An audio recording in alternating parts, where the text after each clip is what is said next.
Okay, I'm going to try something different here. Hopefully I won't lose viewers or subs over this. Took a walk through New Bern yesterday. I'm going to read chapter 1 of my book, Bottoms Down.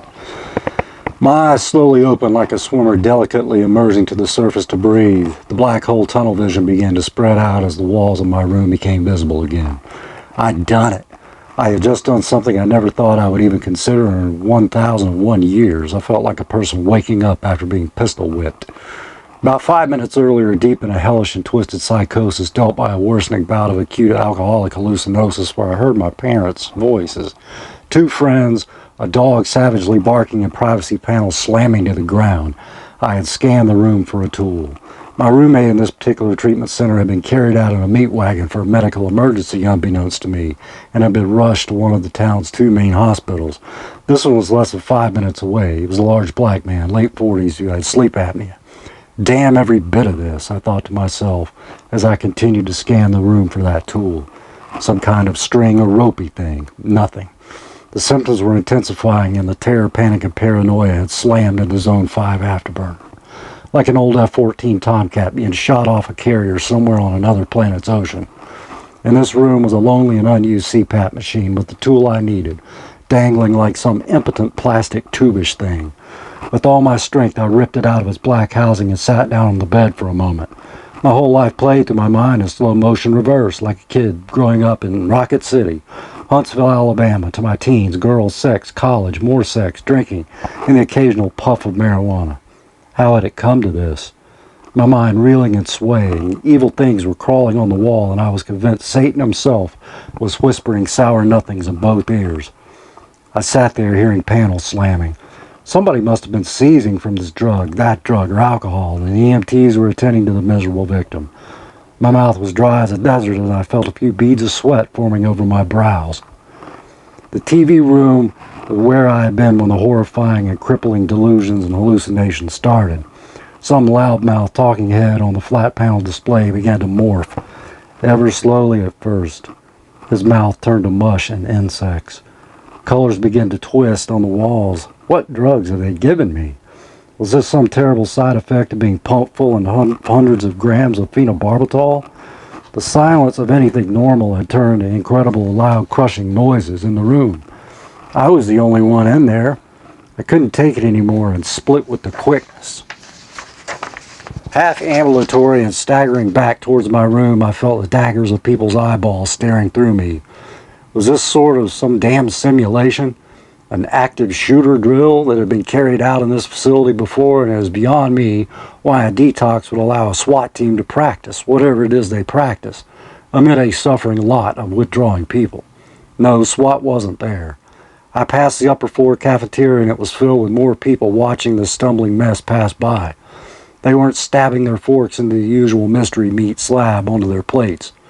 I quickly counted 200 eyeballs in that area fixed squarely upon my 2. Upon entering my room, the paranoia was indescribably out of control. Nothing was safe. The walls started to move in on all sides like some 3-dimensional white surface trash, compacted machine, and I was that trash. Relief, or so I thought, was going to come from that CPAP tube. Just a sweet blackness to end the torment. However, I decided to live. My neck was actually on fire and hurt quite a bit. My head felt a bit cold as though my actions, the blood had backed off on a hungry brain. I am fairly certain it is impossible to kill yourself this way. You would most likely just pass out and wake up feeling stupid, which was what happened. I arrived at the hospital, psych ward. What in the hell have I done, I thought. Machines chirp weirdness. Even though everyone was on a hard bed, the sounds could be heard wafting like a wee breeze through the open doors. Nobody was hooked up to anything. A few were strapped down, lost in their own miserable heads of whatever cursed malady was rattling around upstairs. I was dressed in what looked like a green burlap bag. Perfect. I was wrapped in a green cocoon with no strings. Should I try again? It was also vomit-proof and disposable. I wondered how much was spent on these weird-ass garments. "Don't touch me," came a shrieking female voice from across the room. "Calm down," said this gruff male voice. I couldn't see either one of them. I said again, "Don't you touch me," again the screeching.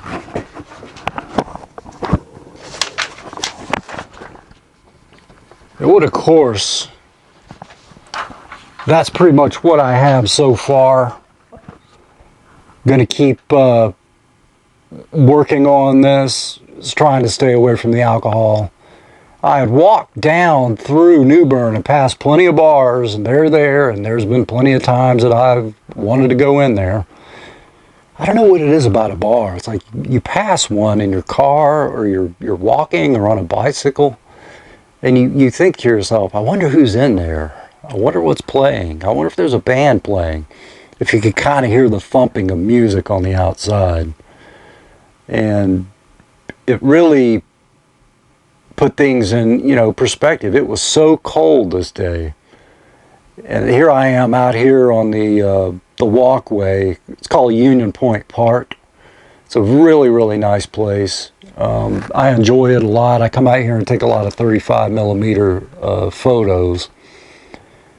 And if you notice, there's a little bouncing up and down going on. I use my DJI Pocket 2 for this, and the gimbal keeps everything pretty straight. But there still is a little bit of bouncing. Here's a guy with his dog, looking for a place for the dog to take a dump, I'm sure.